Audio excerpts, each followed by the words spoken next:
Friends, எல்லாருக்கும் வணக்கம். இன்றைக்கி நம்மளோட சேனலில் கேரமல் சேமியா பாயசம் எப்படி பண்ணுறதுன்னு பார்க்க போகிறோம். ரொம்பவே வித்தியாசமான ஒரு பாயசம், ரொம்ப நல்லாயிருக்கும். கேரமல் டேஸ்ட் பிடிக்கிற எல்லாருக்குமே இந்த பாயசம் ரொம்பவே பிடிக்கும். வாங்க இப்போ எப்படி பண்ணுறதுன்னு பார்க்கலாம். முதல்ல பாயசத்துக்கு தேவையான முந்திரியும் திராட்சையும் நம்ம வறுத்தெடுத்துக்கலாம். அதுக்காக கடாயில் 1 டீஸ்பூன் நெய் ஊற்றிருக்கேன். அதில் கொஞ்சமாக முந்திரி போட்டுட்டு வறுத்துக்கலாம். முந்திரி வறுப்பட்டு நல்லா பொன்னிறம் வந்ததும் அதோட கொஞ்சமாக திராட்சையும் சேர்த்து போட்டு வறுத்துக்கலாம். முந்திரி திராட்சை ரெண்டும் வறுப்பட்டுருச்சு. இப்போ இதை எடுத்து நம்ம வேறு பிளேட்டுக்கு மாற்றி வச்சுக்கலாம்.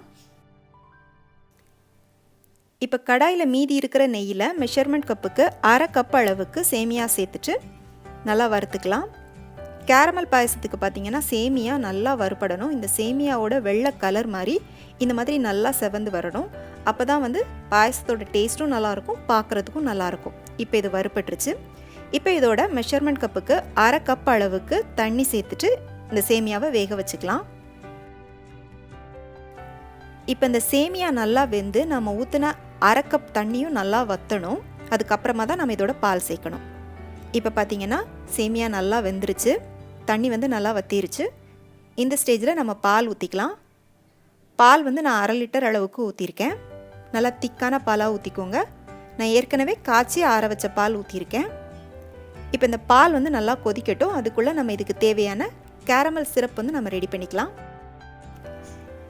கேரமல் சிரப் பண்ணுறதுக்கு ஒரு கடாயில் மெஷர்மெண்ட் கப்புக்கு 1/2 கப் அளவுக்கு சர்க்கரை போட்டுக்கோங்க. கூடவே 1 டீஸ்பூன் நெய் சேர்த்துக்கோங்க. சேர்த்துட்டு அடுப்பை லோ ஃப்ளேமில் வச்சுட்டு இதை கலந்து விட்டுட்டே இருங்க. இந்த சர்க்கரை எல்லாம் நல்லா உருகணும். தண்ணி சேர்க்கக்கூடாது. இப்போ பார்த்திங்கன்னா சர்க்கரை கொஞ்சம் கொஞ்சமாக உருக ஆரம்பிச்சிருச்சு.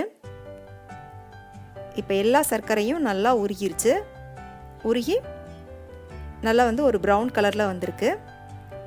இப்போ இதோட நம்ம மெஷர்மெண்ட் கப்புக்கு 1/2 கப் அளவுக்கு தண்ணி சேர்த்துக்கலாம். தண்ணி சுடு தண்ணி ஊற்றிக்கோங்க. ஊற்றும் போது ரொம்ப கவனமாக ஊற்றிக்கோங்க. ஊற்றிட்டு உடனே கலந்து விட்டுக்கோங்க.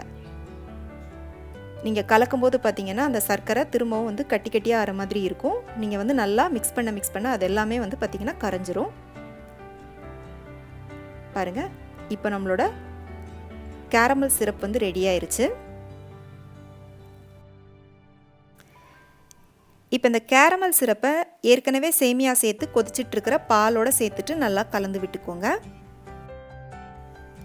கேரமல் சிரப்பை ஊற்றி நீங்கள் கலந்ததுமே பார்த்தீங்கன்னா அந்த பாலோட கலர் ஒரு அழகான லைட் பிங்க் கலருக்கு மாறிடும். பாருங்கள், பார்க்கவே ரொம்ப அழகாக இருக்குது.